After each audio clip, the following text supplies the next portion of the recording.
Hello everyone. I searched for no rate limit HackerOne reports and I have got a couple of reports. So I'm going to do a breakdown for that what to look for whenever you are testing for no rate limit into the websites. So let's see the first report. No rate limit on forgot password page of NordVPN. Bounty awarded $500.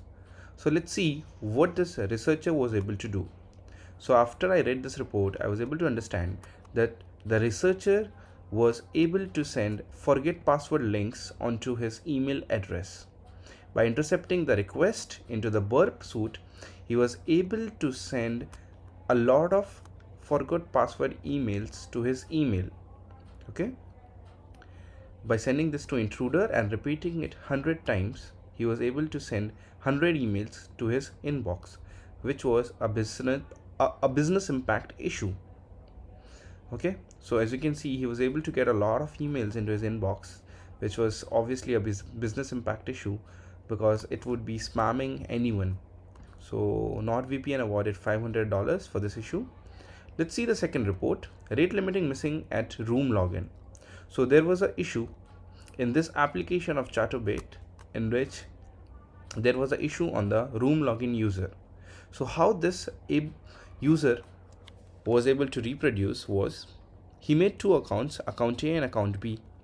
Protect A's room with a password and log in into B account and then try to access A room with a random password. Obviously, you won't be able to log in with a random password. You need the right password.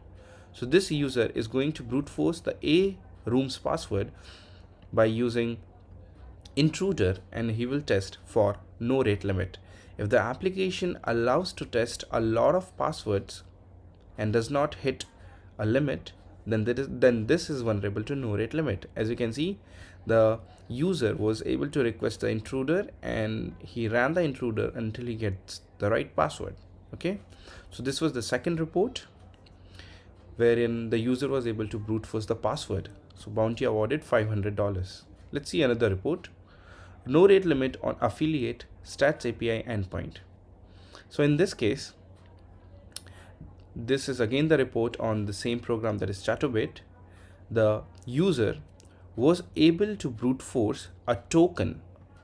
The affiliate stats API link is vulnerable to brute forcing the token. As you can see, I used my profile and my token to check the brute force and the correct token returned 200. Okay. So what this user did is, user took this particular request and he brute forced the token one by one. And from the intruder tab, he was able to achieve the right token.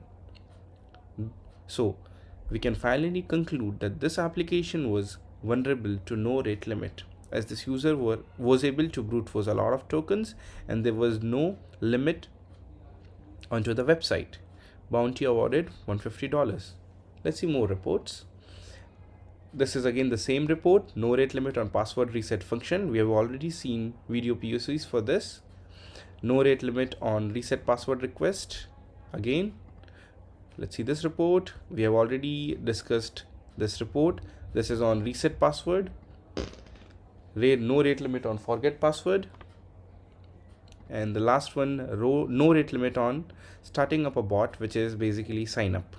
So we have seen all the reports on Hackerone which leads to no rate limit. So let's do a quick breakdown of these reports. Limit protection bypass of Hackerone report. What are the lessons learned? Password reset is the key functionality to test. By sending X number of emails to your account, if you are able to do that, then the application is vulnerable to no rate limit attack. Check for no rate limit at the OTP and verification process. If you are able to brute force it and you are able to bypass the verification flow, then it is vulnerable to no rate limit.